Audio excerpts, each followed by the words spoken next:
Modi government means for us politically and as a country. Now, like many others have said, 100 days is too short a period to make a judgment. And yet, I personally am happy at this 100-day mark because it keeps the ministries on their toes. They know at the end of a little over 3 months, they have to present a report card to the Prime Minister and to the country. Of course, I have not seen such a buzz over 100 days of government before. I remember UPA too, there was talk about the Prime Minister talking about bringing down prices in 100 days, and it was a bit of a damp squib. Some channels observed it by a program and so on. But we've had week-long celebrations to mark 100 days of the Modi government. Now, what we are all aware of, he's come in absolutely running the usual thing of आराम से करेंगे, पहले तो अपने office ठीक करा लो. That is completely out. 9 to 9 reporting to office, ministers, officials. And I heard a bureaucrat when I was in Bombay say, I'm not going on a deputation to Delhi. Too much work.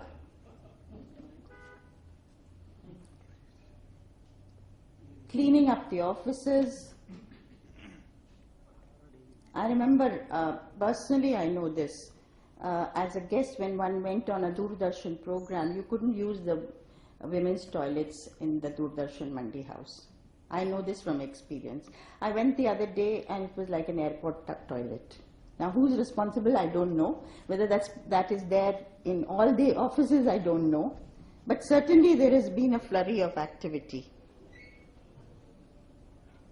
So there has been a general tightening of the system, that greater accountability is expected.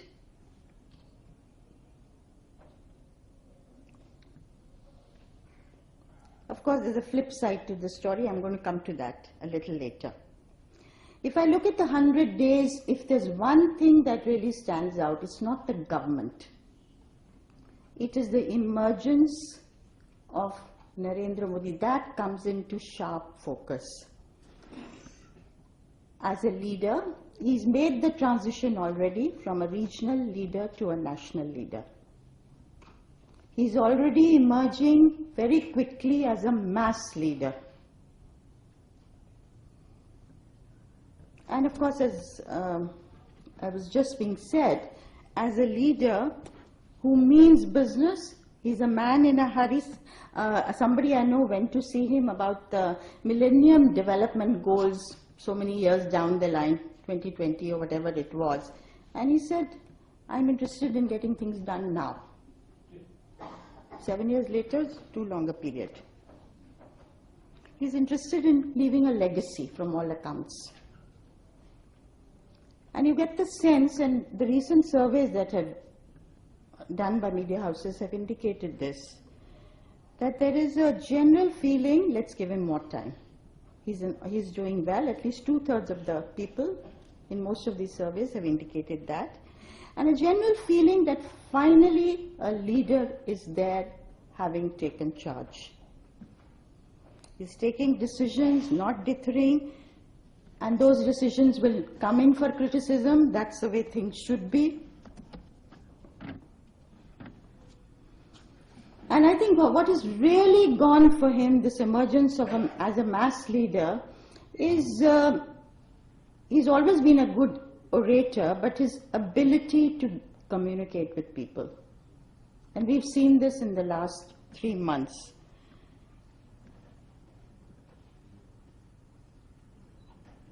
Whether some people call it he's a showman, the Raj Kapoor of Indian politics. But if you look at even the August 15th speech of his from Red Fort, even the green and red turban, giving a sense he represents over 1 billion people, doing away with the bullet-proof cover, wanting to communicate, even though Delhi was completely sanitized security-wise. Talking about family values. Many commentators, criticize this. Should the Prime Minister from the Red Fort on Independence Day be talking about family values? But when I talked to large number of women afterwards, they loved it. They said, we understand what he was saying, we liked what he was saying. So somewhere it touched our hearts. Now, even his visit to Japan, on a foreign visit, foreign policy issue, upgrading of those relations, Indo-Japanese, with its economic and strategic implications, ordinary people may not understand the nuances. But what has come across is that he's winning over the Japanese. He's a great hit with them. He even played the drums, the flute. And the Prime Minister of Japan went out of his way to receive him in Kyoto. He was like a tourist guide to him. He presided over the tea ceremony. He's given 3 trillion yens in the next 5 years, not given to any other country, which has made our business people sit up and their business people sit up. That communication. The third thing, he's, as I said, emerged as made the transition as a national leader, a mass leader, and a leader on the international scene already.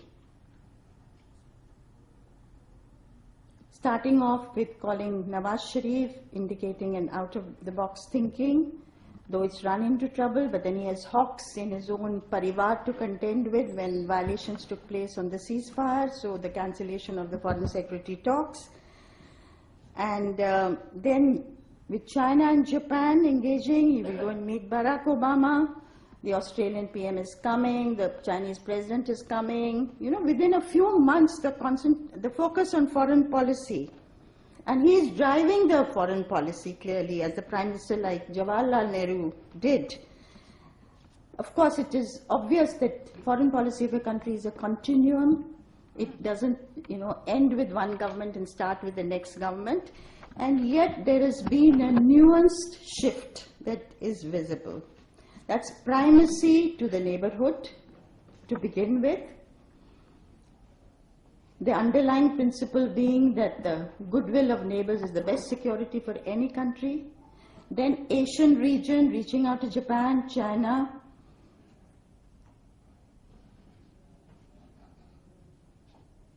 And then he will be going to the West. The American-centric foreign policy of the last 10 years, there is I would say, a very nuanced shift.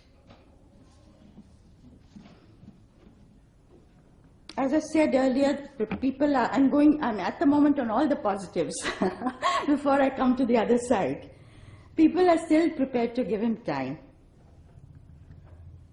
On the economic front, very quickly, as was mentioned, ordinary people feel prices not down. That is what did the previous government in, more than anything else. Yet, हम आस लगा के बैठे हैं, शाम से पता नहीं किसी सरकार के बस का नहीं है, but देखते हैं अभी टाइम देना चाहिए. But as far as industry, corporates, India Inc. is concerned, foreign investors are concerned, the economy may not have turned the corner, but there is a perception being created that it will turn the corner. And that's half the battle won. The battle of perception, that this government has been able to do. And the Sensex Sensex is not everything, crossing the 27,000 mark. That shows that investors are looking at it with new eyes. Of course, many people have criticized incremental moves made by this government when much more was expected. But again, the Prime Minister has to contend with the Swadeshi lobby within the Sangh Parivar. And whether it's on labor reforms, whether it's on genetically modified crop trials, and several other things. So the move is incremental. Now come to the flip side of the story. The Prime Minister, the people voted for Narendra Modi. Narendra Modi is a strong, firm leader who's done all that we are talking about in the last 3 months.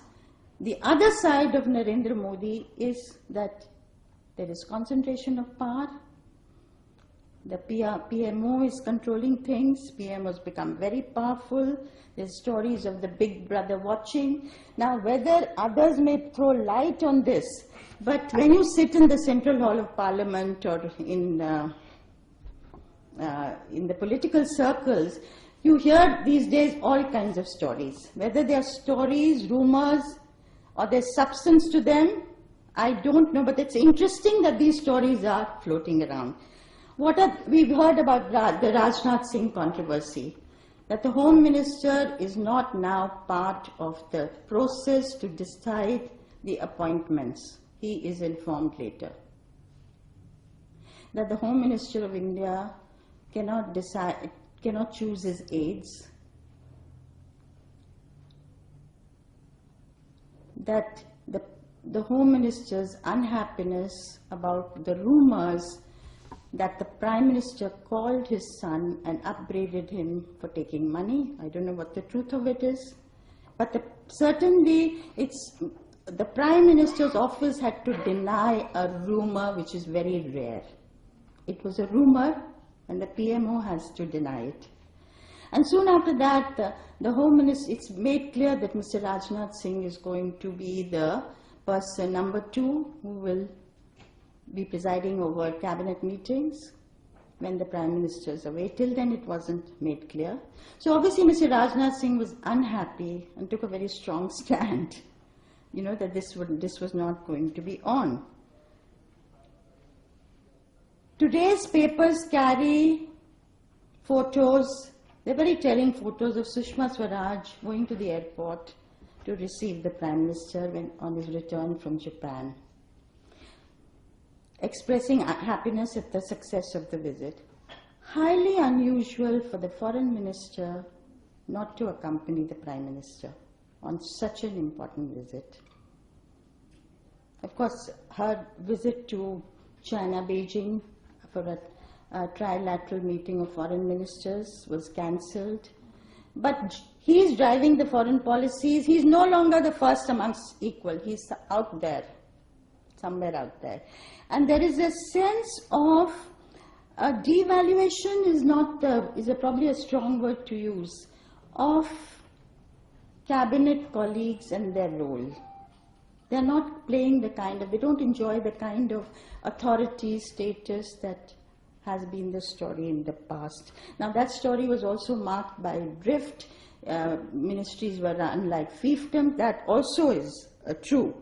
But we are in a cabinet system of governance. We are not in a presidential form of system. So these have raised question marks. Of course, we hear that Mr. Modi likes to work through bureaucrats. That's been the Gujarat model. I think it's a very early days still to come to any judgment on that one. Many people feel that, or question whether Mr. Modi, who's made all, he hasn't struck a false note at all. He's made he's talked about inclusive growth. He's talked about the team of the Prime Minister and the Chief Ministers. He's talked about Sabka Saath, Sabka Vikas, taking everybody along, moratorium on communal and caste violence, again from the Red Fort, completely talked inclusive. And yet, there have been elements within the party and affiliated organizations to the RSS that have talked a different language. And people question whether Mr. Modi, as the head of government, will strike the broad, grand notes, and Mr. Amit Shah, as the party president, will do Sam Dam Dand Bhed to make sure that the party wins, the real politic. And that includes everything. That includes development, that includes governance, that includes Mr. Modi's image, that includes Hindu-Muslim polarization, that includes caste, everything. So this is what I call the Jodi number 1 in place today at the helm of Indian affairs. But there is a this flip side, the sullenness. Do I have 2 minutes to complete? The sullenness, for all Mr. Modi's words about inclusiveness, the sullenness in the minorities today. That these incidents of communal conflict, the polarization, I don't want to go into reaction, counter-reaction, reaction to that counter-reaction which is creating this situation, but it's certainly getting accentuated. It's not only a very worrying development for our social fabric, it's not only very worrying for the implications it has given our geopolitics as it exists today, it is going to make things very difficult for the government very soon. Because if they want investors to come, will these investors want to come if there's tension and conflict in mainland India? So is it not short-sighted? That's my point. And if you have 180 million Muslims today and they are sullen, you can't dump them into the ocean. What kind of politics are we going in for? Where are we headed? And Mr. Modi has been silent on this. Whether it's Love Jihad, whether it's Saharanpur, whether it's Yogi Adityanath, one had hoped for a stronger word, clearer word from him. My last point, and then I'm going to sit down.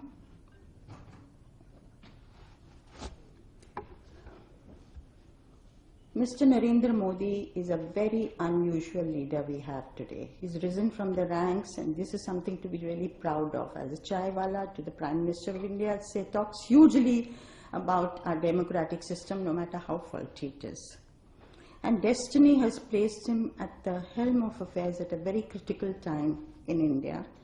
And he's a man, we believe, who will do things. As I said earlier, the real challenge is for him to take everyone along. And it marks also a huge paradigm shift in Indian politics. For the first time, you have a non-Congress. Otherwise, we've had non-Congress prime ministers, but they have all come out of the Congress. They have been offshoots of the Congress. So for the first time, a non-Congress dispensation in the real sense of the term is at the helm of affairs. For the first time, an RSS Pracharak is the Prime Minister of India. And yet, it was a 31% vote. 69% is on the other side. And the Congress versus the rest is giving way to now the BJP versus the rest. How this is going to pan out, in terms of alliances at the state levels, with the Congress down to 44, regional parties stronger, will they join hands as they did in Bihar in the by-elections? Which was the alliance, the grand alliance forged by Nitish and Lalu in Congress was not rejected. In fact, they did quite well. If they hold on to it for this assembly elections next year, will Mayawati and Mulayam come together? Very, very difficult. But will survival force them to join hands? Will this happen in the other states of India?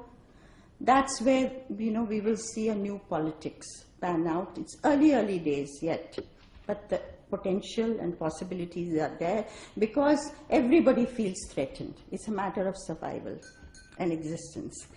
Last line, in fact, I think the biggest, Narendra Modi has raised expectations of a kind that I have not seen in my journalistic career. Right through the roof. In the village, the man is saying, Modi aa gaye hain, sadak theek ho jayegi, nali theek ho jayegi, mere bete ko naukri mil jayegi, everything will be fine. So, He's aroused expectations of a kind, and to bring them to a realistic level is not going to be easy, so he will have to deliver. Deliver short run, long term. And are these expectations going to be like a tiger he's mounted, which is going to be difficult to dismount, or will he be able to keep that momentum going by delivery? Thank you. My apologies for nudging you. No, I have. That last bit that she said in Hindi, the translation is that at most we have toilets, my son will get a job. That's what she was saying. One little off the Congress, as it were, Mr. Vajpayee is the exception. He's not Congress. He was also an RSS pracharak. And as Seshadri points out, the RSS guidelines are that when a pracharak has other plans. On that note, before I invite Dr. Arvind Vermani to make his remarks, there are not off. Thank you. Dr. Arvind Vermani. Arvind, all yours whenever you want. Okay. So the question is, how do you evaluate performance? You need a benchmark. Each person seems to have their own benchmark. So I will give you my benchmark before I actually evaluate. Now, one possible benchmark is a political one. You can look at the manifesto, look at what the government said in the president's speech, and judge whether they've done things, done it well, and so on. Then you can have an economic benchmark. You have to have your objectives. So my objective, what is needed for economic development, growth, and welfare? That's a possible benchmark. That's the one I adopt. And so restoring growth was fundamental, in my view, for the new government. Nothing else, because nothing else can be done without it. We'll briefly look at where we were, just to people forget background very quickly. And then, of course, you need non-inflationary environment for stability and sustainability. So that's the benchmark from which I made, in fact, a policy paper in December 2013-14, where I set out an agenda for the next government. Remember, this is January, before the interim budget and before the election results. So let us start by reminding ourselves what was the situation. There's a pointer here. Is a point? Can I have the pointer? So this is the annual growth rate. ये pointer नहीं था तुम्हारे पास? Oh yeah, because it's very far. Oh, there it is.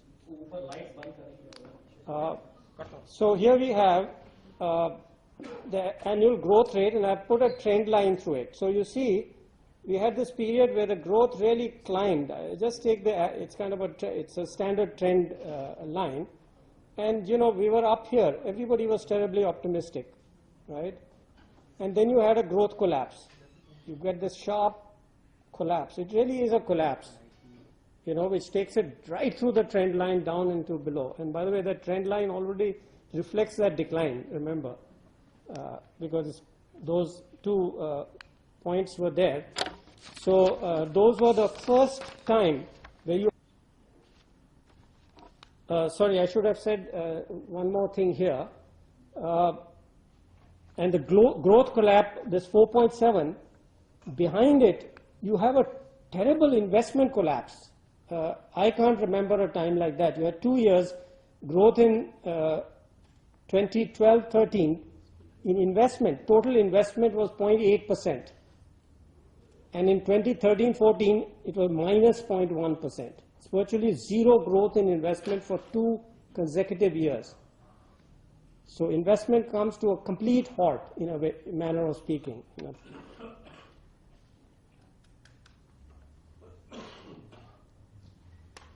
That's the quarterly growth.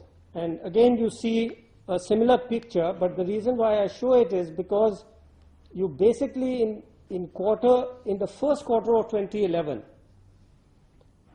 you see this collapse, and what you had in 2010 was actually, it was a boom, it was a bubble. That's the reason for showing it. It was unsustainable. This peak rate of growth was 10% right here. Remember, later on we are talking about all these things about how the global situation is terrible, and therefore we can't grow, and here you are at 10.1% and you think that's normal? That was a bubble which was unrecognized. You know, you had growth of an average of 9.7% roughly in those, you see these peaks here? That was a big bubble. And I'll show you the inflation part on the other side.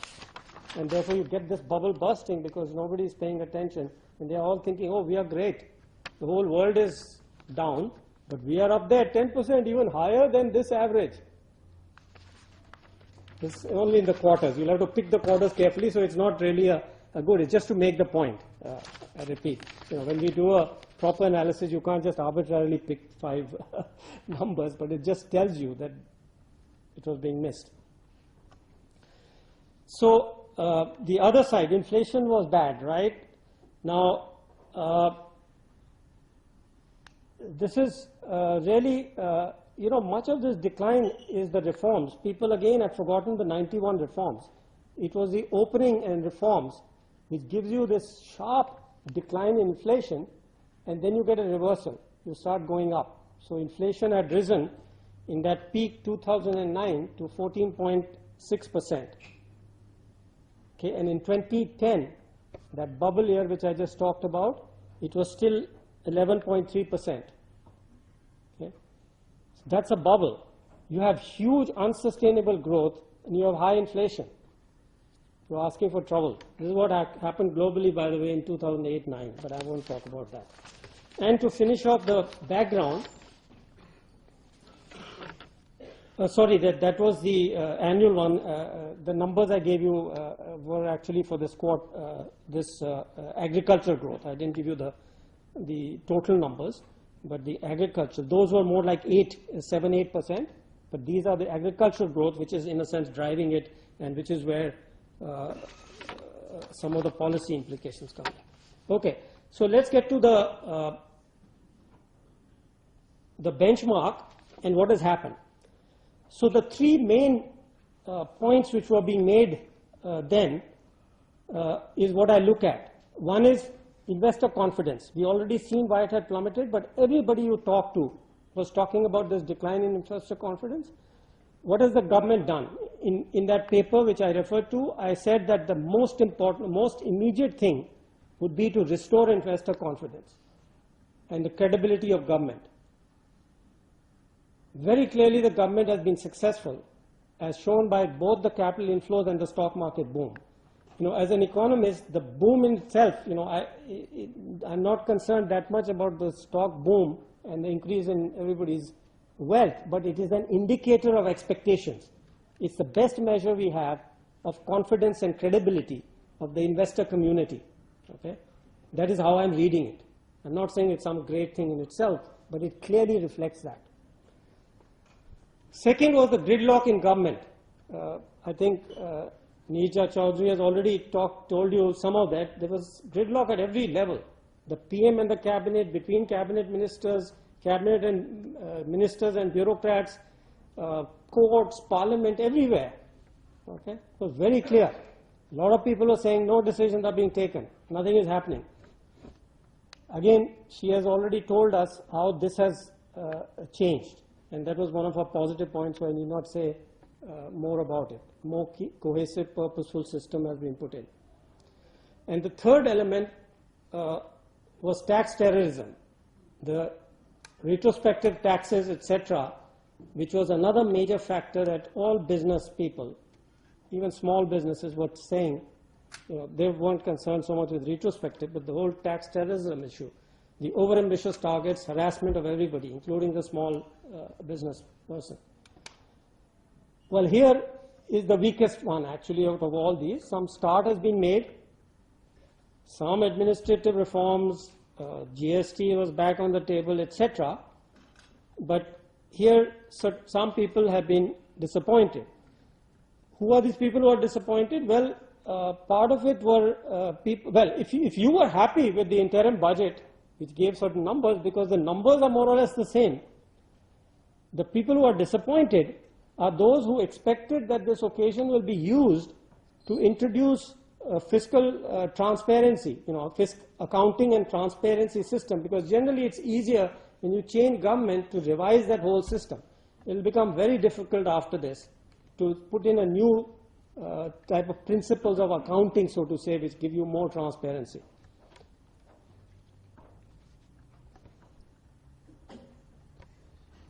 So actually there are, let me continue, because these things run back and forth, when we look at the short term, because I think that's very positive. Again, I'm surprised that it was done in the 3 months, and I'm hopeful that in the 6 to 9 months of the year which remain, something will be done about it, because it's critical to investment and growth. Infrastructure efficiency, the emphasis seems to be on government management versus structural transformation. Yes, I was part of the thing when we first wrote the skilling paper, the Skill Development Corporation, but it was caught in that gridlock which I mentioned.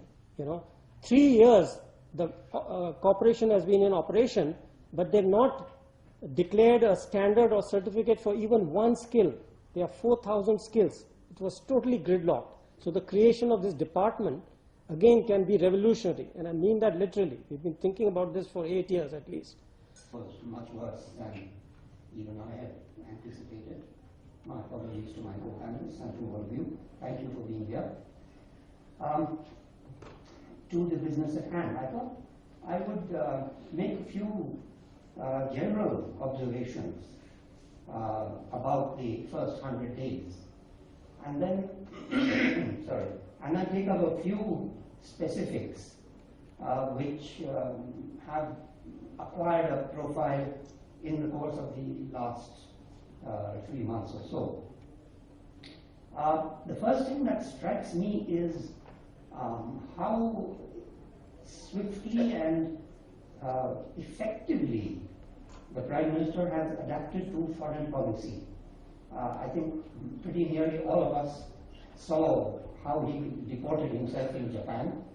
It was really striking for a person who has never really dealt with this. I mean, he's traveled a lot. I know that. I had the pleasure of playing host to him both in Australia and Russia. But the way he has conducted himself, it's almost like a person to the manner born. And I put it down to a person who has done his thinking about the place of India in the world, and a person who is completely at ease with himself. And so he communicates in the language that he is most effective in, that's Hindi. And he has a light touch, but very solid on substance. That's the first thing that strikes me, and frankly, it's a very welcome contrast to most of our politicians, and certainly, I would say, almost all of our prime ministers. That said, on to the substance of what we can discern from his strategic posture. One very clear message is it's going to be India first with him. And this is not to imply that the people who came before him did not believe in India first, but the fact is that his understanding of where India's interests need to be articulated and defended is markedly different from those of his predecessors. You saw it, for example, in the stand that he took at the WTO. The understanding that had been reached at Bali, if you read them, you read the Bali Declaration, you read the statement on food security, for instance, there certainly were loopholes. And it was his decisiveness that we can't have this kind of loose understanding, which can lead to trouble further down the road when the 4-year term expires, when the 11th ministerial is due to be held. At that stage, India should not be without any cards in its hand. You saw the same thing in the way he called off the foreign secretary level talks with Pakistan. And I think it was very good to see that there was no sense of apology, no sense of defensiveness about the way the government went about it. It's clear, and for the first time, I think we are giving a message that good relations with our neighbors, with all our neighbors, Pakistan in particular, and dialogues are not favors that are bestowed upon us. It's in the mutual interest, and both sides must find common ground. And I think this was a message that was overdue, and I'm glad that it has been so robustly articulated. To this, I would also add the decision to ask the UNMOGIP, the UN Monitoring Group for India and Pakistan, to make its own financial arrangements and not to expect freebies from the government of India anymore. The second thing that is very striking, and this is really a remarkable change from all the other prime ministers from 1947, the stress on civilizational ties. Everyone has talked about it. Modi ji has actually demonstrated it in action. And, you know, I have served in Kathmandu, and I used to talk to all the people from the religious establishment there, both the Buddhists and the Hindu. And they would all say to me, you know, there is such a clear civilizational link between us, but somehow government of India is not tapping into it. I was there when King Virendra was still, there was a monarchy and King Virendra was a monarch. And he used to go to India regularly. He would go to all the temples, sit on the floor, listen to the Upadesh from the head priests, and these guys would say, you know, do you guys even know what they are talking about in the temples? None of us had any idea. Here's Modi ji, who has embraced this side also as a very important part of our linkages in many, many parts of the world. And you saw it again very clearly in Japan.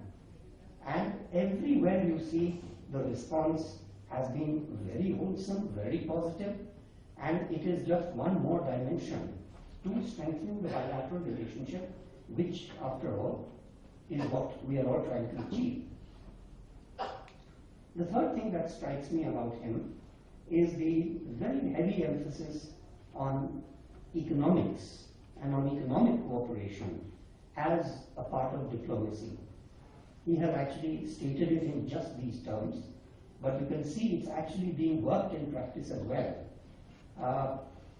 There is a lot of inertia here, and so one can understand that the breakthroughs that many of us would have wanted to see, the power trading agreement with Nepal or the civil nuclear cooperation with Japan, haven't fructified just yet, but I would say that the kind of push that we are seeing from the Prime Minister are going to produce results in fairly short order. That's the third very striking change that we've seen. And again, I say, you know, it's not something that has not been articulated before, but it hasn't been worked on, it hasn't been implemented. And I think we are now beginning to see a more realistic emphasis on actually producing results. The fourth is not entirely new, but it's something that is being given a renewed emphasis with an India first twist, and that is the priority on South Asia. This was apparent to all of us from the very beginning, from the swearing-in ceremony, where all those who could attend from the South countries were invited, and many of them came. The Bangladeshi Prime Minister was in Japan, so she couldn't make it. All the rest were there, and we had bilateral talks with all of them. This was a very clear indication that South Asia would remain a very high priority for the new dispensation. And as I said, there is an overarching concept behind it, which is that obviously India's interests must be safeguarded. The kind of things that have been happening in the past all too frequently would not be allowed to happen, but subject to that, if there was goodwill on both sides, then South Asia and the bilateral relationships within the South Asians would be a top priority. And it's been very skillfully combined with developing relations with the great powers. And again, I think in the course of our discussion, we'll probably come up with, to the Japan visit and Japan and the burgeoning Japan relationship, because I think that is a path breaker, and it's going to be one of our most important bilateral relationships going forward. So far, I would say it's looking like 10 on 10. Why isn't it 10 on 10? There's one issue that has troubled me, and that is the absence of a full-time defense minister.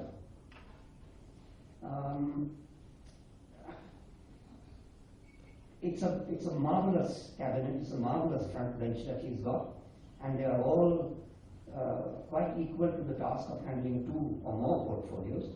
But quite honestly, the kind of situation that's emerging around India, affecting our national security.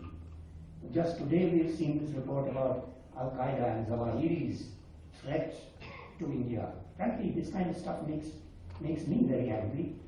And I think we need to prepare for all of this. This is all serious stuff. And we need a full-time defense minister. I would say that there are 3 major tasks facing our defense and national security structure. The first, of course, is bringing the armed forces into readiness in terms of material, equipment, personnel, which are all inadequate right now. And that itself is a very big task. The second is fixing the almost complete breakdown between the DRDO, the defense PSUs, and now the private sector, which we are also trying to engage. This requires a Herculean task and a total clarity of vision and a lot of political clout. And you really do need a full-time defense minister to do this. Last but not least, higher defense management. I think we have a situation where civil-military relations are not very good. I think the role of the armed services in policy formulation has been artificially kept at they've been really artificially kept out of policy formulation since 1947. I think it's time to rectify that. So there are 3 major tasks facing our defense establishment, and I believe that we do need a full-time person at the cabinet level to take care of this. One last point, which I don't know, I would say so far we're looking at 9 on 10. One task which I think we are, the government of course, but probably all of us Indians are going to have to address is the role of the states in foreign policy. We've all been troubled by what happened with Bangladesh, what's happening with Sri Lanka, and now we've got this very troubling resolution by the J&K National Assembly on talks with Pakistan. This is one of those things on which I think government alone will not be able to address these challenges. It will require all of us to address and back the kind of changes that we see the government obviously willing to make. Now, that is what I wanted to say at a general level. There were a couple of specific issues which I wanted to address. I'll begin with the nuclear doctrine. Just before going to Japan, the Prime Minister gave an interview to the Japanese, and I think it was quite proper to allay their fears, allay their suspicions, and he has said that the question of a revision of the doctrine is really not something that's urgent. Oh, okay, I think that's fine. I think what we do need to do is to clarify that when at least when I, and I can speak for many others also who are in the business, when we talk about the need to revise a nuclear doctrine, it isn't abandoning no first use.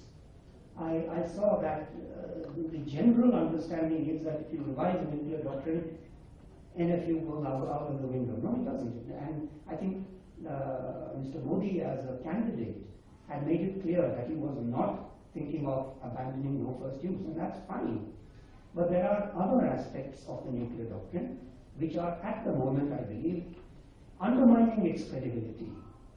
And I think that is something which will need to be addressed in the fullness of time, does not hurry, but I believe it will happen. On the civil nuclear cooperation side, one of the first acts of the new government was to ratify the additional protocol, which they had signed but hadn't ratified. And I think that gives a very positive signal to our putative partners that we are serious about enhancing our civil nuclear cooperation. I will digress just a little bit, because actually this is not really, we're not really talking here about the 100 days of the government, but there's a lot of misinterpretation about our nuclear liability. Quite frankly, if you study the international covenant and you study our law, it's really true what the previous government said. There is no contradiction between them. There is a difference of default and derogation. That's it. One allows the liability to be transferred to the manufacturer, the other provides for it. That's about the only difference. Otherwise, really, there isn't much of a difference. And yes, in India, courts will have a say in finally disposing of all civil nuclear liability questions. That is in the nature of our country, it's the nature of any country. And if you've seen how the US government has been placing fines on the big banks, I think JP Morgan was recently banned for $17 billion. And no, so that was Bank of America, Merrill Lynch. They were banned for $17 billion. British Petroleum had to shell out a lot of money. Okay, I see I'm running out of time. What else do I want to then cover? Yeah, the other thing that is worth mentioning is the role of the external affair of the Ministry of External Affairs. I think it's playing a very healthy role right now, and what we are seeing is a degree of harmony between the Prime Minister's office and NEA that is very nice to see, especially for someone like me who has served in both organizations. It's really very good to see. And you saw that in the way, for example, the visit of the Chinese foreign minister was handled, and how our EAM, when the question of one China came up, she gave, I think, a very gentle but very firm reply, asking what about one India?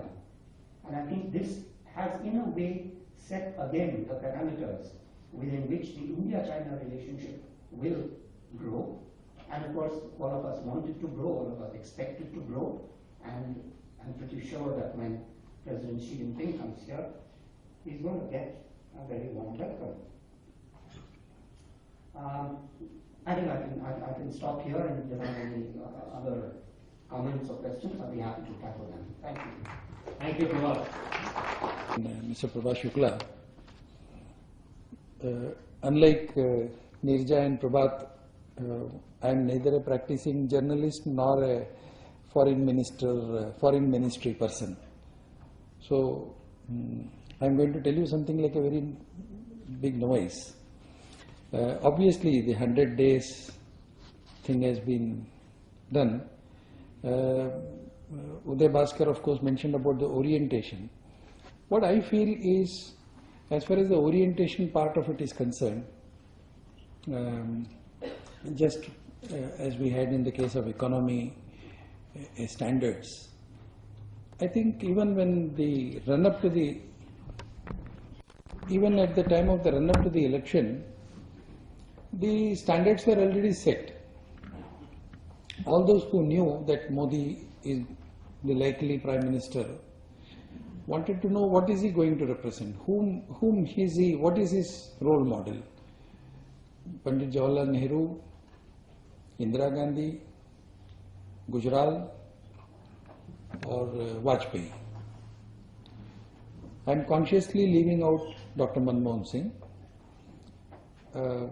not for his proverbial silence, but I am only looking at this whole setup from the point of view of external affairs, foreign ministry and strategy point of view.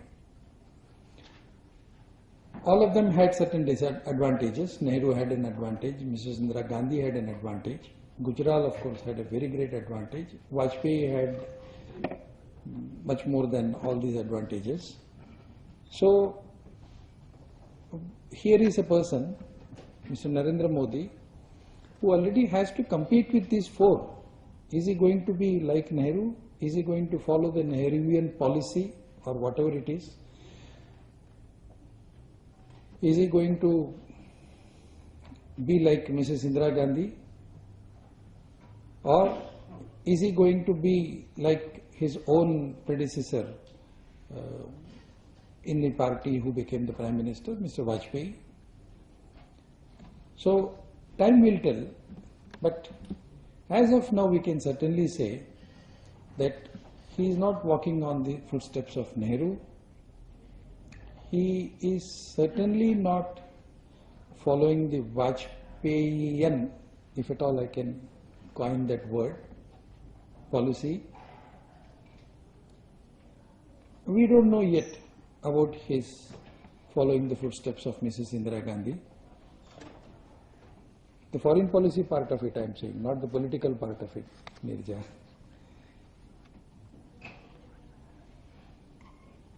So, what is it? Vajpayee, who was a very well-known poet also, he once said, "Badle badle se Sarkar nazar aate hain." So, since your subject is Modi Sarkar, I think the new Prime Minister and his actions in these 100 years, in the 100 days, it says, "Badle badle se nazar aa rahe hain Sarkar." So change, you can discern the there is some change, yes, and the change is perceptible, discernible. But having said this, we have always maintained that India's foreign policy does not really change with the change in governments. It is not happening. And foreign policies generally can't change. The basic principles of foreign policy can't change with the change of every government. If the basic principle of foreign policy is India's self-interest, national interest, then it has to be the same. But of course, the response mechanisms do change. But what can be said about the foreign policy is that what was missing in the foreign policy, we could probably weave those missing links into the foreign policy. And that, I think, is what Modi would try and probably attempt to do. For example, Commodore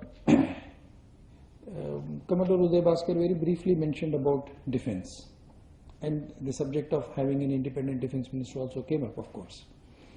But more importantly, the issue of national security, strategy and defense.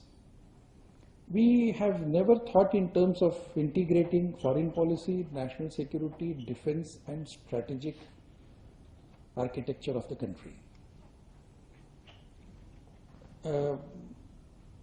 And for a long time, foreign policy was considered to be an exclusive preserve. Foreign policy has nothing to do with economic policy, foreign policy has nothing to do with defense, foreign policy has nothing to do with strategy. If it is something to do with war, it is something that the defense minister has to think about. And the best way to win a war, they say, is not to fight it.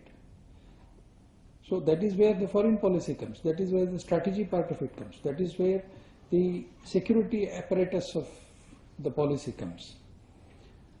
Till 1947, of course, we were all very safe and happy. God's in His heaven, all's well with the world. The Britishers were here and we were not supposed to think about the foreign policy, we were not supposed to think about the strategy, security, nothing. But immediately after 47, everything was open. We could see the chinks in our armor. 47, there was an incident in the border, the attack on the Jammu Kashmir area, total lack of preparedness on the part of India, resulting in the problem of Jammu Kashmir which we are facing even now. Just as we are discussing the 100 days, if you were to discuss the 100 months of India from 1947 to 1957, in 1959 we have incursions in Tibet, China taking over Tibet, India losing out a huge chunk of land, a country which had absolutely no border with China in 1947 is now engaged in a border dispute with China.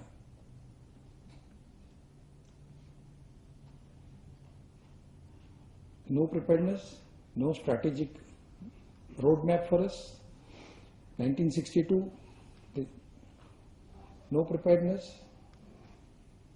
Things are being discussed even now. 1971, Bangladesh, great victory for India, a very strategic move on the part of Mrs. Indira Gandhi, but resulting in what? What we wanted to achieve at the end of 1971, did we really achieve? Could we do that? Has it strengthened our security? Is to be seen. 1985-86, IPKF, we sent the forces, and we have not solved that problem.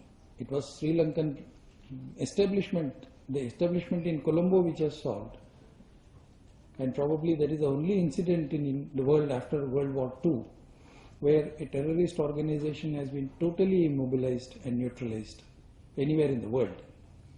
But we are still faced with that problem. And if you look at the entire picture, post World War II, very few countries have really recalibrated their foreign policy, strategic policy and security apparatus. China was one country. Two very important things happened. World War II and then end of colonialism in a major chunk of Asia, and then the disintegration of the USSR, which again gave two things as a result, as a consequence. One was the end of Cold War, and the second was, more importantly for India, practically the end of non-aligned movement.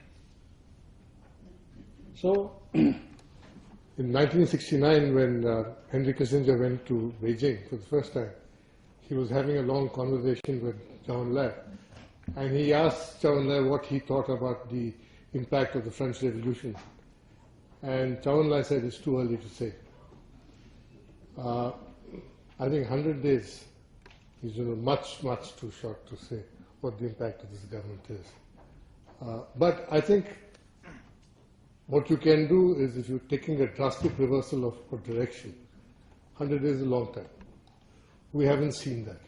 We've seen some more of the past direction. We're going in that direction, and there's no big bang change as many of us thought would come, because the problems are obvious. The problems, Arvind stated very nicely, was that investment had dropped, capital expenditure had dropped, the economy slowed down. Where was the money going? Budgets were increasing. The GDP had grown. We've never had this sustained GDP growth rate for 10-year period. From 2004 to 2014, the average GDP growth rate was 7.2%. The GDP had grown from about 700 billion to about 1.9 trillion, almost trebled. Huge expansion of the economy. We have not seen this in the history of this country. Yet, we come to a situation in 2012, 2013, there's no capital expenditure. The money was all running off into subsidies and in tax write-offs. Industry was getting 1.5 lakh crores as tax write-off. Subsidies were costing 3 lakh crores a year. So you had no money for capital expenditure. Capital expenditure to budget ratio is down to 6%. And so every 100 rupees the government is spending, only 6 rupees was going into building something. A critical situation. Has this government reversed that? I see no signs of it. We're still on that same track. Because the subsidy has not been touched in this budget. Capital expenditure hasn't picked up. What we've seen is the stock market drive. The stock market is going up because we've received $2 billion of foreign institutional investors. And stock market is very price sensitive. When a little money comes, it jumps up. These investors who put in this $2 billion will book their profits in October and pull it out. At Dasara time, then you'll have a little dip. Then everybody will say, the skies are falling down. But we have a government in place, and that is a big feeling to have. For 10 years, we felt that this was a government on drift. So when Manmohan Singh lost, or the Congress party lost, the first thought that came to my mind was, Rerok Rudishwar ko firna yahan, jaane de use swargdhir, fira hame lauta de, Gandhi wa gada lauta de Arjun Bhimveer. That is, we had enough of the philosopher, let him go. Give us the warriors back, and I think we've got a warrior back as the Prime Minister. And to that extent, we feel good. This man is moving around, making the right moves, dressing differently, every day, new colors, So, he's keeping us engrossed and enthralled, it's very good. And I think it's making us all feel good. But there's a lot of hype also going on.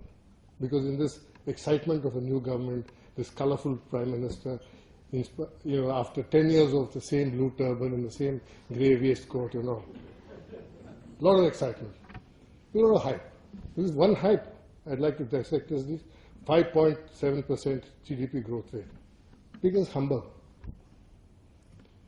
Out of that 5.7%, if you disaggregate it, 62% of that growth comes from the financial sector and government spending. 62% of that comes from the financial sector and government spending. Only 9% comes from industrial growth. The core sector, out of the 8 industries in the core sector, 6 have slowed down. Steel is down -13%. Coal is down. Fertilizer is down. So the total slowdown is 2.7%. It's slowed down to 2.7%. Not a good sign. You can say I'm spending more money. If you have a question, then you can hold it till I finish. Or if you're too impatient and don't like it, then you go that side.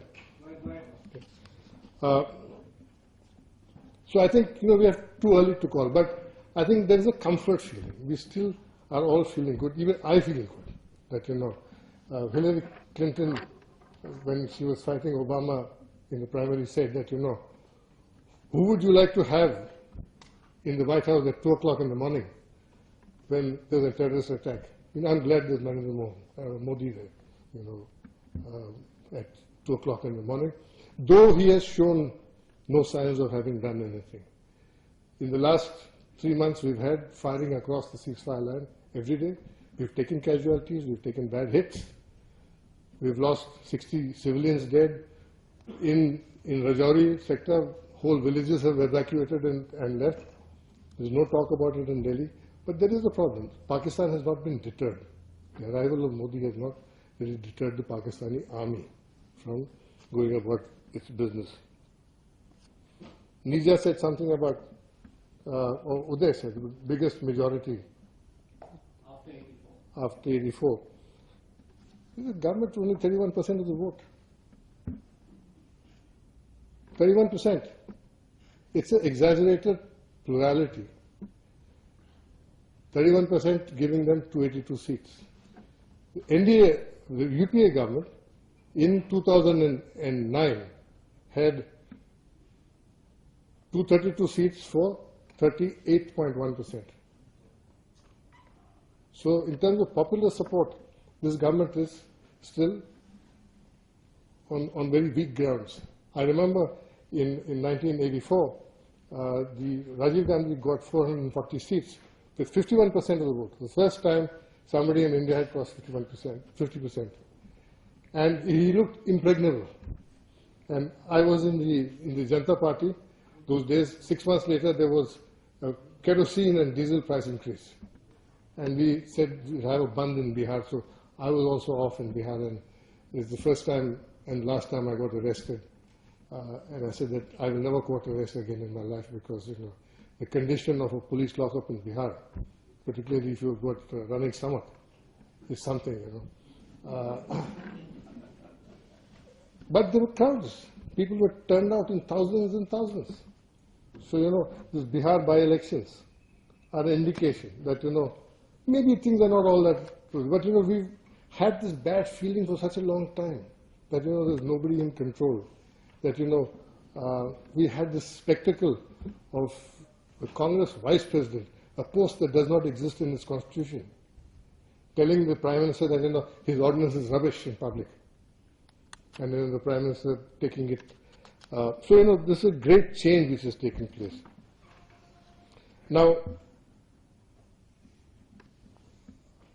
a long time ago when I was studying, I did a course in opinion analysis and policy making. So why do people throw governments out? We found out that research all over the world has shown that only two reasons. You throw them out on bread and butter issues, and you throw them out on balance issues. Bread and butter is simple, cost of subsidy and cost of cereals.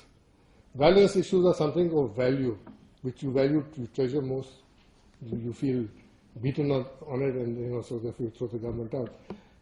I think bread and butter issues finished the last government. There was food inflation. There is food inflation even now. It actually stepped up. Food inflation has really gone up. But the reality is that when GDP grows at the rate it has been growing, and it trebles in 10 years, and is still growing, people have more money. There is no supply side constraint on vegetables. All vegetable figures show that production has gone up.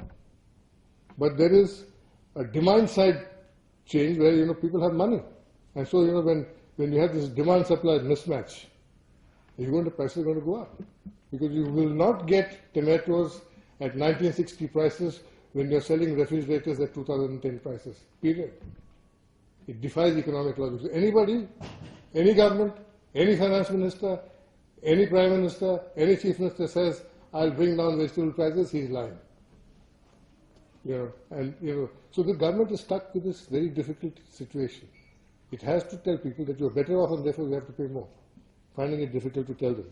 And I don't think this government has really tackled that issue at all. Because this is, as the economy keeps growing, this will keep coming again and again. The simple rule of thumb is that 60% of people live on agriculture, and agriculture has gone down to 14% of GDP. So what does it mean? The terms of trade between rural India and urban India, industrial India and agricultural India have changed. And it cannot remain that way for long. It has to come back. So prices have to go up. This is a reality. So I think somebody spoke about the visitors we've had. I think Uday or Lisa about We've had, in 2012, do you remember? Sarkozy came, Cameron came, Obama came, Benjabav came, everybody was here, coming all the time. The story was not Manmohan Singh, the story was India. And the story, even today, is India. The story is not Modi. India is the third largest economy. The Prime Minister has got 35 billion as a commitment. But the infrastructure plan the government has announced in its manifesto is a 2 trillion plan. $2 trillion. $2 trillion means 120 lakh. Even lay that Ahmedabad to Bombay high-speed railway. So I think it's too early to push anything. Maybe Assistant Secretary of State will come and meet the Prime Minister. Signals and cues. Little further than Washington telling us what to do. And it's leaning towards one side. I don't see why we should become part of this. His own interest to choose from. And I think we've done quite well on that. I think not Japan or China, as many people, because Japan here is only a proxy for America. We've chosen the West. And he made it very clear that it's Japan and soon. This is something which none of the people in the Sydney community believe that it is deterrent. I will be the first to use it. I think the ambiguity which was there with power had got in place. Pakistan is continuing no movement of conventional troops or conventional forces or no annexation of doctrine. taking place. Unlike an economic blend, so you need months and months of preparation very, very soon. And Sheshanti took us back to history quite selectively, sometimes, to advantage to his son. I am disillusioned with the politics and the since independence debate. I am very much disappointed with the government was running, bureaucrats are running, and industrials are running. That is one point. In 50s, our parity, the ratio was in rupees, 30 rupees to a pound, 3 rupees to a pound. Today, what is it? You can imagine. That has only happened because of global trade with Russia, and gradually it increased to corruption, blah, blah, blah, which you all of us know. Now that is one thing. Now regarding Modi, positive is the foreign policy, which I can see, and he will lead in that. I agree with you, sir. So you mentioned he will lead with that. Plus, he will see that India comes first, then the world, and he will dictate it in such a way it is not detrimental to India or to the world. I can see that. Let me say something, sir. Now, regarding his psyche, I understand. He, in fact, is using a presidential system. Now, that presidential system, he has been in Gujarat. For 15 years, he has been the president of Gujarat. He only had 3-4 ministers, and the rest he was running the show with bureaucrats. And the same thing he is trying to do it right now. Therefore, I would say it's a positive sign, but other signs are to be seen. For example, when there were rain in India, Gujarat or Delhi, or for example, any metros, all the roads were flooded. So what has Modi done in 15 years there? British system, for example, throughout India is pathetic. Right? Thank you. You want me to continue? No. इसे मुझे कुछ समझ में नहीं आया लेकिन आप भी दुरुस्त है so I can certainly say Modi साहब दुरुस्त है but I take 2 exceptions. I do not know much about economy and I'm a defense man, I'm from the Navy, I'm Indian Maritime Foundation. We expected some big bang in 100 days and Mr. Ambassador Shukla spoke about it. He spoke with heart that there is confusion between the civil and the military. We thought that we are CDS. I don't know whether the BJP government knows the Goldman's. 3 trains are running, which you talked about, Shantri. We have lost every war, we have lost every security. 3 trains are running, brilliant bullet trains. The Army, a minuscule Navy, and the Air Force. You forgot the 65 war. Tomorrow is first time a Chief of Air Staff is celebrating it. Why are you afraid of what we achieved? We thought big bang. And finally, if Mr. Purakai, I wouldn't give 8 out of 10. Security and thing is the main thing all you speakers said. Economy and security, the country will move. And yes, presidential system. But my question to you is, Derita, you spoke about sullenness. The Navy went through sullenness in the last 6 months. It led to accidents. What is this sullenness you were talking about? Did I hear you right? There is sullenness. I went south. I'm fortunate to have a South Indian wife who doesn't understand much Hindi. When I went south and I was listening to Modi on this, they said, "Uncle, समझ में नहीं आई because last 15 to 20 years we have been learning English, and today the Sanskritization.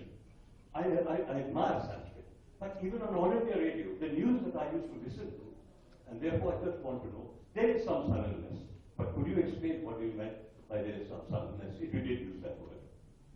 Okay, I'll give you an opportunity. Mr. Bagai, just give me the mic to Mr. Bagai. And then we'll get responses and we'll keep the flow going. Yeah. Mr. Bagai, just introduce yourself. That's Mr. Bagai for the recording. Yeah, go ahead. We're talking about our civilization, our culture, and how we should utilize it in our relations with the world, especially with Southeast Asia and so on. And then you're talking about sanitation and malnutrition. Now, don't you think the state of our sanitation is a result of the culture that we follow? The business of getting polluted, the caste and the creed differences. We need a mindset to get over that. This is in fact the liability of our civilization. And if you expect sanitation in the country to improve without changing this mindset, I think it's a very long haul. And I suppose as far as the Vivekananda Foundation and so on is concerned, I think it's a good idea to have values and in part to correct values in school. I support the idea of Modi talking about Gita in Japan because Gita has a secular aspect and this kind of thing should be encouraged. Thank you, Mr. Bagay. I'll take two more questions. Last question. The name. Last time I was here on the AGM, my name is Arun Virmani, but in the records they have put it as Arvind Virmani. Arvind Virmani. Today we'll let you go as Arun Virmani. Please go ahead, sir. Yes. Like you say, there's a feel-good factor. I can see even the critics are talking like that. A. B. There is a feel-good factor, and it reminds me of a sermon which person gave to someone. I'm not going to reveal these quotes, which I've used it a number of times, which just I thought of right now. You can, I tell you source if required. It's like this. The whole, I mean, draw a line here, for example. We Indians have been below the line. Somebody just have to work hard, think out of the box, choose something, which I feel Modi ji is doing, that's why everybody is happy. We have just reversed this thing. We are at the top and the world is, say, on the bottom. Something like that I'm imagining is going to happen. Let me imagine, let me be happy about that. If you are talking about the foreign currency, I mean, he speaks very well. If something like that is happening, if I also remember the dollar was so much and this thing, dollar was 30 rupees.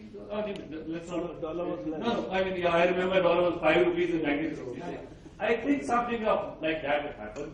I'm pretty hopeful about that. Let's live with that. Thank you. I think that's now gone case.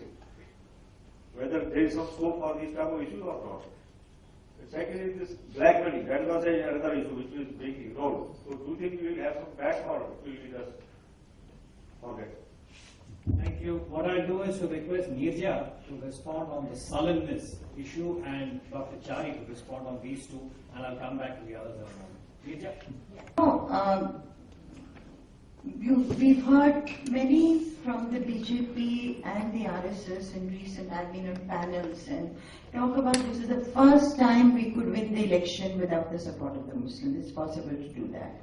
Then you have statements from people like Yogi Adityanath, who says that Muslims have been responsible for the communal riots in UP. Wherever there's more than 10% Muslim population, there is trouble. There has been talk of love jihad, where Muslim girls are lured by Hindu girls are lured by Muslim young men.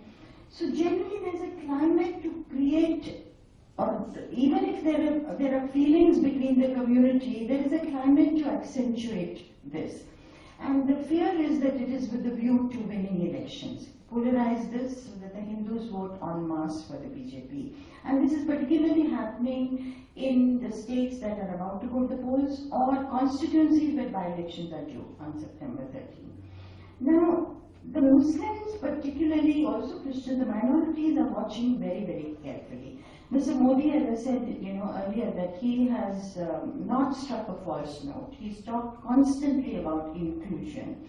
But at the lower levels, it's a very different story. But Mr. Modi has not put them down with a firm hand and said, I don't agree with you. This is not the language to speak. Because if a large number of young people, for instance, have voted for the BJP this time, are they going to like this thing that they should not have the freedom in the India of 2014 to choose their partners? Something that the Constitution guarantees. And as I said earlier, if you have tension of a communal kind, whether it's tension or violence, your economic plans are going to go for a 6, and the government is going to face a lot of problems. So it's short-sighted. But we've not heard from Mr. Modi anything clearly, and this sullenness I sense wherever I go. They're watching, they're waiting to see. They don't, even though he's saying, I represent the country and the Prime Minister represents the whole country. He belongs to everybody. But they don't really believe this. Thank you, Nirja. Actually, this is a very important point. What Governor writes, 100 next day, 1,000 days plus. to share this, about what has been the perception of this mood as far as the minorities, particularly the Muslim community of India are concerned, which today we have been repeatedly informed is almost 180 million because of the tape put out by Al-Qaeda and Zawahiri. And one observation, Prime Minister Modi, before he became Prime Minister, in the campaign, there was one line which stayed with many of us. He was asked somewhere, why does he not wear the Muslim skull cap when he goes to areas? टोपी नहीं पहनूंगा, पर मैं उसे उखाड़ने नहीं दूंगा. I'm paraphrasing. What it translates, उछालने नहीं, meaning that it would not be insulted. It would not be insulted. So the gist is that I may not wear it, but I will not let this be insulted. And that went down very well, as far as the mood or the perception or sensitivity of the Muslim community was concerned. This has come back many times. This is not the first time we are discussing in a small group or a largish group, Mr. Modi and how does he relate. I use the word orientation. And as a security analyst, I would repeat this point, that this is something that needs very careful attention. The perception. At the moment, it is, to quote Ranjit's word, sullen. You come back here. And I think this is something that we need to address, but as I said, we'll keep this alive in a moment. I'll request Dr. Chari to respond to that question, and then I'll give you a chance. Please, you go first. Please. Thank you. 2-3 things. Number one, I had asked Uday Bhaskar to get somebody from the BJP to answer these questions. So I'm taking these questions as a part of the BJP. But let me tell you, Article 370 is a temporary provision in the Constitution. Nowhere in the Constitution it is written that we should celebrate the centenary of Article 370. It has to go. And what the BJP has said is, let us discuss that issue. If you think, if the whole country decides that it is not good for the country, we take it. If the whole country decides that it is not brought any good for the country, since it is a temporary provision, it has to go. But all the manifestos have the same thing, sir. All the parties had the manifesto.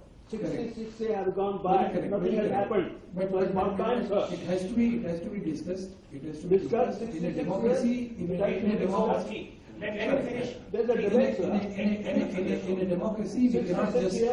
Please, let me finish. So this aspect of discussing this issue is to be done, and that is exactly what the government has said, if I understood it. As far as Uniform Civil Code is concerned, although you didn't mention it, let me tell you that again is mandatory on the part of the Indian Constitution to have Uniform Civil Code. As far as the issue of Ram Janmabhoomi is concerned, there are 3 things. Number one, the court has to settle that issue, or the parliament has to settle that issue, or the issue has to be settled with the disputed parties. There is nothing that anybody can do in this, so we have to wait for that situation. Either we have to allow the court to come to a settlement, or we have to pass a bill in parliament, or we have to see that the parties concerned. During Mr. Narasimha Rao's time, there was almost a situation where it developed so that the solution could have been found, but something or the other happened and it could not be found. During Vajpayee's time also it did not happen. During the last 10 years there was no political resolve to do it, and so we have to wait for it. So these are all the issues as far as these contentious issues are concerned. Now, when we are discussing foreign policy or strategy and all these things, it doesn't mean that all these policies, the internal policies don't exist, or they just go away, or they just melt into oblivion. Such a thing never happens in any country of the world. So we have to look at all this from the point of view of a strong central leadership, which has the confidence of the people. So, thank you. No, please sit down, sir. Please, I request you to sit down. Sit down. You are not being recorded. No way. You please sit down. Fundamental right is law. Thank Why you. directive clause is not made law? Just We are please never to do it. Please sit down, sir. I'm leaving. Thank you very much. Please leave. Something about this very big subject, secularism. On both sides, there is a rigidity of thinking, more than anything else, articulation in its own place, You know, I want to take this out from India and mention something with a revelation in a council, in a town called Rotherham, which is in South Yorkshire. And there, from 1997 to 2014, they have found 1,400 young girls, most of them white, who were subjected to communal rape by Pakistani men. And it was suppressed. It was suppressed by the police. It was suppressed by the town council for 17 years. And every time anyone brought it up, the answer used to be, hey look, are you racist? Don't you want to maintain good race relations? So what I'm trying to get at is that the important thing is to get the facts. Now there is a story going around right now about a situation in West Bengal where Hindus are not being allowed to cremate. They're dead. If it's true, would any of you say that that is correct? I remember as a young officer, one of our colleagues passed away in Bulgaria, and Bulgaria didn't have a crematorium. We, of course, raised a bit of a stink about it. We flew the body out to Moscow, where the body was cremated. They've been cremating for decades, for centuries actually. And then shortly after that, we found that the Bulgarian government had built a crematorium. What I'm getting at is that secularism is something which we have all been brought up to live by, to swear by and to live by. And I think by and large all of us do it. But are there certain facts which suggest that we need to revisit the parameters of secularism? That's what I wanted to say. Thanks. Thanks. I'm just going to quarantine that and take it as an observation. We maybe take it on tea. You know, on this 100-day issue, I would come back to request you to have anything specific for the panel.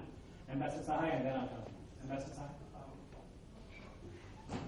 Questions would be welcome, but we will take observations for a while. You know, whenever a new Prime Minister comes, whenever a new Prime Minister comes, he talks of unboxing. We had Manmohan Singh, who was talking of in Amritsar, having breakfast in Amritsar, lunch in Pakistan, and then having dinner in Kabul. I think we had a similar initiative by Modi inviting all the SARC leaders. But again, I think he's boxed himself. What is going to happen? Do we have any other way than that of a dialogue with Pakistan? And we talked that ultimately any conflict has to see the dialogue. So what are his views, how we are doing that? I think the second, which is very important in this context, which is parents are raising, is the perceptions. I think in the case of Modi, we have good perceptions because he is a good communicator. He is able to communicate with the people. He knows what people want, whether they are in foreign countries or abroad. But what is the reality? I think I'd like to tell us to see how far the perceptions, you see, normally I think the perceptions are more real than the reality. But in this case, what is ours? Secondly, coming to the foreign policy, the role of the Ministry of External Affairs is being reduced. Modi ji ने भी अभ्यास किया, लेकिन been और बांसुरी के अंतर मित्र हैं। लगातार गुजरात में बीन बजे हैं, और जब बीन बजते हैं तो बिस्तर निकलते हैं, और जब बांसुरी बजती है तो गायें और गोपियां निकलती हैं। लेकिन मोदी जी बांसुरी छोड़ करके बीन छोड़ करके बांसुरी बजा रहे हैं। एक कंफ्यूजन यह है, क्या हैबिट परिवर्तन है? एक दूसरा, क्या इतिहास का अंत हो गया? क्या इस देश का गांधी और अंबेडकर समाप्त हुआ? क्या सामाजिक न्याय के सवाल समाप्त हो गए? क्या स्वदेशी और स्वावलंबन के सवाल समाप्त हो गए? और देश में 100 स्मार्ट सिटी के बदले क्या स्मार्ट गांव बनाने की चिंता आपकी है?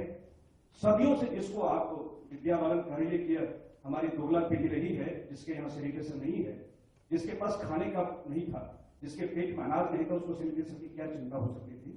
ये कई कंफ्यूजन है। क्या फॉरेन पॉलिसी में भी मोदी जी के लिए पाकिस्तान का होना बहुत जरूरी है? क्या पाकिस्तान का ताकतवर होना, उसको आक्रांत बने रहना, कि मोदी जी के नेशनलिज्म के लिए बहुत आवश्यक है? कई प्रकार के ऐसे चीखते हुए सवाल हमारे हैं। मैं चाहता हूं इन सवालों का एक संभव उत्तर दे। एक और छोटा सा प्रश्न यह है, जो सेक्युलरिज्म पर जो डिबेट, तो तमाम शंकराचार्य को छोड़ करके, राम को छोड़ करके, मंदिर को छोड़ करके और साईं के पास जा रहे हैं, यह किस प्रकार का सेक्युलरिज्म है? और संघ के लोग अब मिठाइयां भी नहीं खाते हैं, जलेबी ज्यादा दूर बांट रहे हैं, वह यह किस प्रकार का सेक्युलरिज्म है? बस मैं समझ कर रहा हूं, 1 सेकंड में केवल जी। Hi, my name is Sarkar. I'll take refuge under my alma mater, Stanford University, but I'm currently at the Aam Aadmi Party. You can take both. So I have 4 specific questions. Take 2. Okay. I'll frame them in half sentences each. As for the question of $2 trillion, where are they going to raise it from? I have a funny answer in that they said that they're going to get all the black money back to India. But we haven't seen in the first 100 days any comments on participatory notes, double tax avoidance treaties, anything about how they're going to implement any of the suggestions in the white paper on black money from 2000. Okay, that's one. What are they going to do about it? Next. 2, he says, Dr. Shukla said that we have a marvelous bench of ministers. I disagree. We have 12 out of 44 ministers who have serious criminal cases against them. When is the fast tracking of those cases going to take place? I think 100 days was more than enough to do that. Okay. And finally, to speak for those who don't have a voice in this August House, which is the flora and fauna as well as the Adivasis of the rural poor. Yeah. A lot of the land acquisition bill amendments that are being bandied about as being great are actually diluting the rights that people have. There being dilution of the forest rights. Here to make foreign policy, to make the defense policy, to make. But the way they integrate amongst themselves, and the way they work in silos as of today, I don't think that such a hope of coming to such policies would be feasible. Would you like to say anything on that? Thank you, sir. Ma'am, you have the last question. It's in the interest of time. We want to close by 4:30 or thereabouts. I want to give a panel a chance to respond. A short question, please. Is it okay if I sit there? Yeah, please sit in. Yeah, you're welcome. No. There are 2 different issues, one to Ninjaji and one on what Mr. Mohan Guruswamy said. I'm Shachi Chaudhary, IRS officer, former Chief Commissioner of Tax Delhi. One is about, you said Mr. Rajnath Singh is only informed about appointments. This is just a question. You mean to say the appointments committee of the cabinet, the ACC process has been given a goodbye, and the Home Minister, who is a very important part of the ACC, is just, brought into the picture after everything is finalized? That is one. Second thing, the very firm steps which have been taken and which have come out in the open and indicates move towards good governance. Was it because there was a good deal of preparedness within the party or whatever before they actually came into power? Do you have any information on that? It would be interesting to know. Thank you very much. And the other thing about what Mr. Mohan Guruswamy said on the Vodafone issue, I think this is something which has to be widely discussed and debated and brought in proper perspective. Strong words like tax terrorism have been used, which is not at all fair.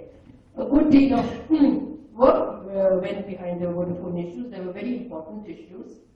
And this has to be debated so that the people know what it was all about, and rather than just go bashing against retrospective measures.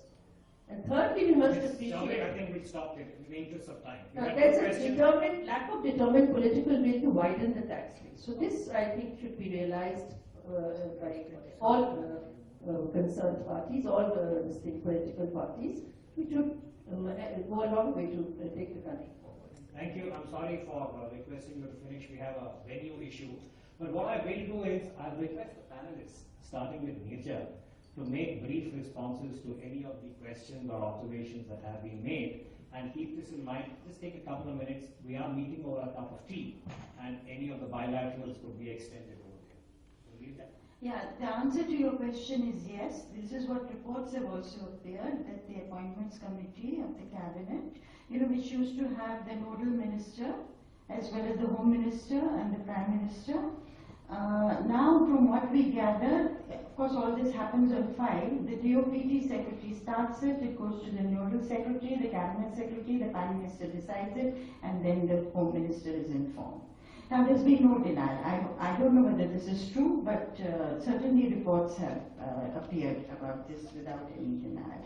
I would just quickly, if I may be allowed to respond to Mr. Shukla, just couple of lines, on the secular thing issue. On the issue of rape, the issue, if 1,400 girls were being raped by Pakistani, the question is the guilty should have been hauled up. It's a question of rape, it's not a question of community. So also, the freedom to cremate, that's freedom of religion, that should be enforced. Again, nothing to do with a community. I mean, we, by the way, reduce it always to the community level. Secularism for a country as diverse as we all say we believe in it, this is not a luxury, this is a necessity for India to hold together. As I said earlier, 180 million Muslims, if they feel uncomfortable, they don't have confidence in the government, you can't dump them in the sea. How do you take them along? Or you are heading for a bifurcation or creation of another country. I mean, we're headed for very, very uncomfortable kind of solutions. So one hopes, and Mr. Modi's notes have been very reassuring, but what is happening at the ground level, one is full of disquiet. And we hope that he will, generate this sense of confidence in all communities, because the Prime Minister of India represents all of us. Thank you, Major. Dr. Viman? So, projected a growth rate, which I said that if those things were done, there would be a 1%. Remember, this is in January of this year. There would be, the growth rate would likely go up by 1% point, which would be 5.7% for 14-15. Now, what the quarterly numbers, the first quarter number is 5.7. That doesn't mean the growth is going to shoot up and it's going to be more than 5.7. The quarter two numbers I expect to be less than 5.7, but the average for the whole year will be 5.7. And I'll stick with it, and if anybody who disagrees wants to bet on it, Thank you. Right. I'm going to just do two questions or two points, and then the rest, since there is going to be time after this, I'll be happy to discuss one-to-one. The only thing that I want to address is Pakistan. Firstly, my venerated senior officer had asked that question, and it is something which is very much in the air. Look, the answer is very simple. Talks have to be a two-way business. You can't have one party laying down terms and conditions on which it will needle India and yet say, no, you're not allowed to respond. And this mark you, the High Commissioner had been warned in advance that this was the ineluctable cost of meeting with the Hurriyat leaders. I think there is a whole lot that is wrong in the way we are handling Pakistan, but this is certainly the right way to begin to signal that the old ways are no longer going to work, where you needle us or worse, attack us like in Mumbai, and after 2 or 3 years somehow we immediately come crawling back and say, okay, we're back to the dialogue. Give it a new name, give it a different veneer, but you are back to doing the same things. I believe that cannot continue anymore. I believe deeply that the people of India were fed up with that approach, and you can see that in the polls. The early polls showed 90% supporting it. Even now, the support level is between 55 and 60%, which is very, very high. That's one.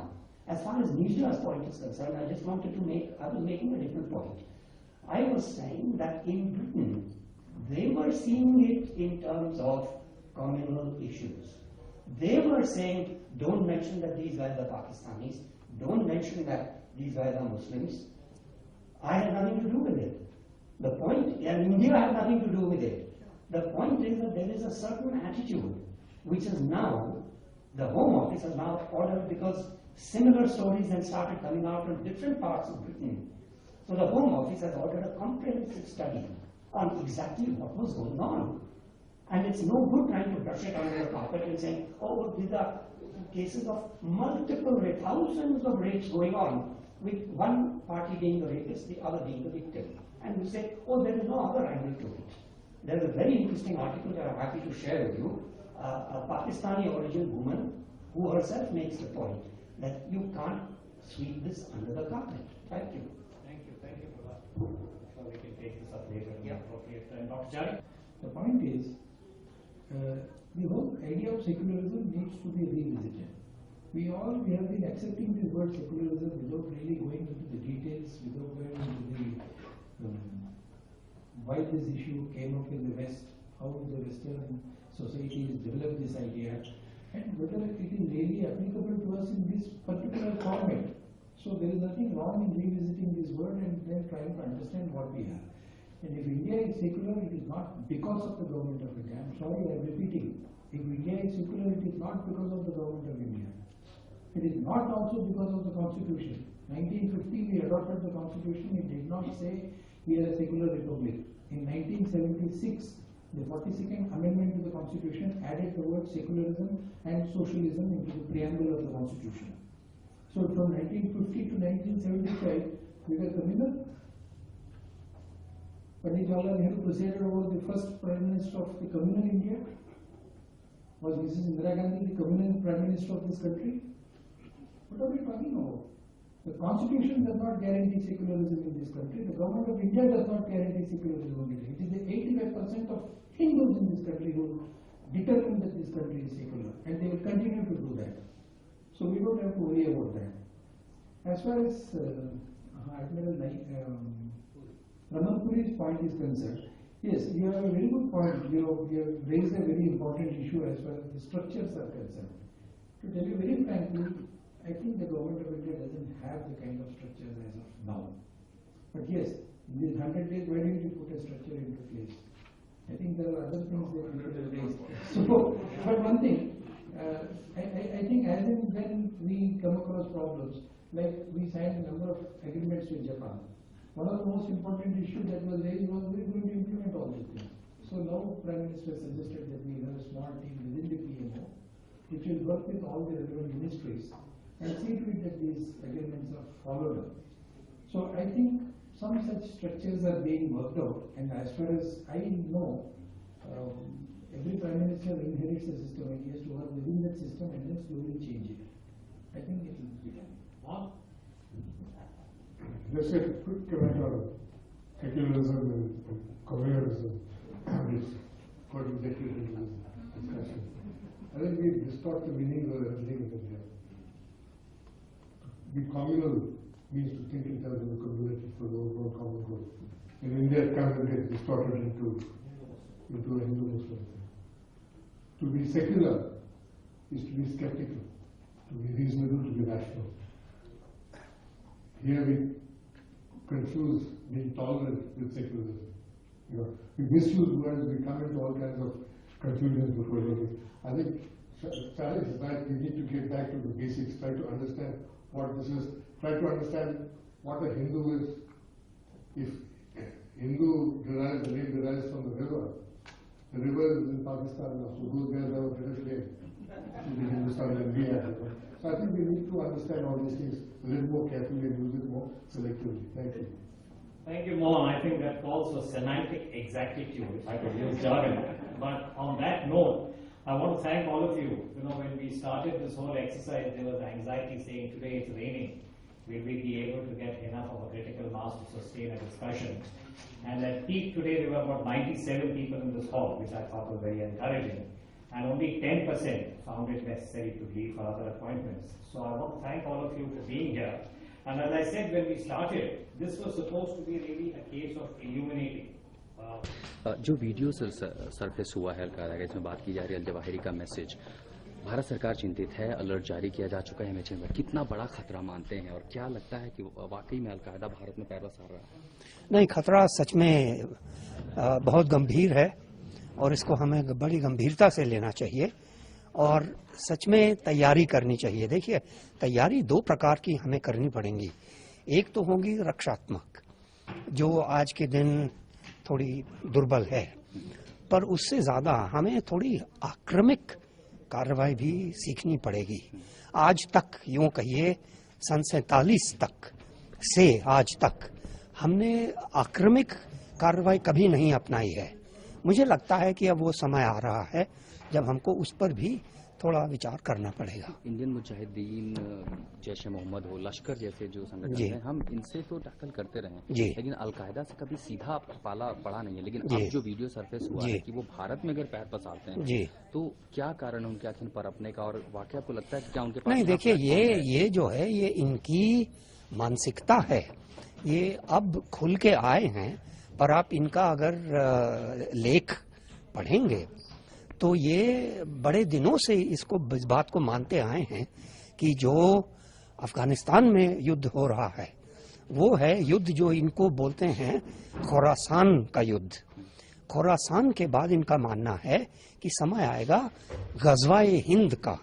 गजवाए Hind माने भारत पर, हिंदुस्तान पर चढ़ाई। और उसके बाद फिर इनका ये है कि हम जो इनकी जो होली प्लेसेस जो हैं, मक्का मदीना, फिर उनको भी लिबरेट करना पड़ेगा। तो ये इनकी मानसिकता है, इनका विश्वास है, दृढ़ विश्वास है। तो इसमें कोई मुझे आश्चर्य की बात नहीं है, पर यह है कि इसका मुंह तोड़ जवाब देना पड़ेगा। क्या अल जवाहिरी इतना तैयार है? अकेले में नहीं है तैयार, पर उनके पीछे और बहुत शक्तियां हैं, और पाकिस्तान की भी जो सेना है वो उसका भी इसमें हाथ है पूरा। देखिए, इन्होंने भी कहा है ना कि हमारे खलीफा जो हैं वो मुल्ला उमर हैं। मुल्ला उमर को शरण कौन दे रहा है? क्वेटा में कौन उनको शरण दे रहा है? पाकिस्तान। इस वीडियो मैसेज का क्या मतलब निकाला जाएगा? जो क्यों भेजा, आखिर उन्होंने कहना क्या चाहते हैं? ये संदेश किसके लिए है? वही बात मैं कह रहा हूँ कि इनका संदेश ये है कि अब हम जो हैं, हम तैयार हैं। जो अपना पूरा कार्यक्रम बनाए हुए थे उसके लिए अब हम तैयार हैं। क्योंकि देखिए, उनका जो दूसरा झंझट हो रहा है वो ये भी हो रहा है कि इराक और सीरिया में उनकी हालत अच्छी नहीं है, क्योंकि जो ये इस्लामिक कैलिफेट बनी है वो उनको मुंह तोड़ अभी कार्रवाई कर रही है। तो इसलिए उनको ये भी लगा होगा कि भाई हमको भी अपना कुछ ना कुछ करना पड़ेगा, और इसलिए उन्होंने भी ये बात फिर चालू करी है। तो इसमें वो भी एक पक्ष है, पर हमें उसमें ज्यादा सोचना विचारना नहीं है। हमें अपनी तैयारी करनी है, जैसे मैंने कहा, रक्षात्मक भी और आक्रामक भी।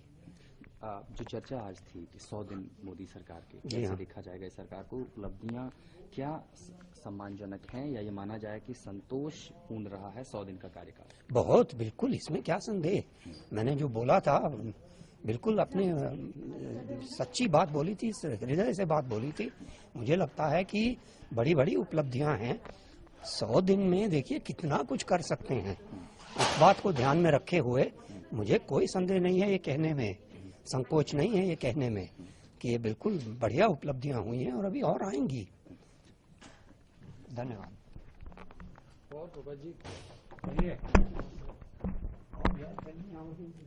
Well, there was a discussion by the civil society with 100 days of Modi government. How exactly do you feel about it? Is it satisfactory? The discussion at the India International Center today was really an attempt to try and understand what exactly has been the impact of the first 100 days of the Modi government. The discussion began with a very clear understanding that 100 days is a very short period to really have any major structural changes, but it was divided into 5 different segments, which was politics, economy and finance, foreign policy, trade, after foreign policy we looked at security and strategic issues, and finally at the governance and the way in which the Modi government proposes to orient itself in terms of the next 5 years. So on balance, I would say that it was a useful discussion. Various points came up, but the consensus was that Mr. Modi has brought a certain definitiveness and a certain determination to the office, because till recently the office of the Prime Minister was associated with Dr. Manmohan Singh, and there was a sense that there was a lack of clarity, there were no decisions, and I think in the last couple of years there were a lot of aspersions cast about the leadership style and whether there was any kind of cohesion between the party and the government and so on. I think what Mr. Modi has brought, and this came across in the discussion today, I think one of the speakers said that in the event India has to face any security challenge, I am very glad that Mr. Modi is in the chair. You know, it was about the perception that he has created.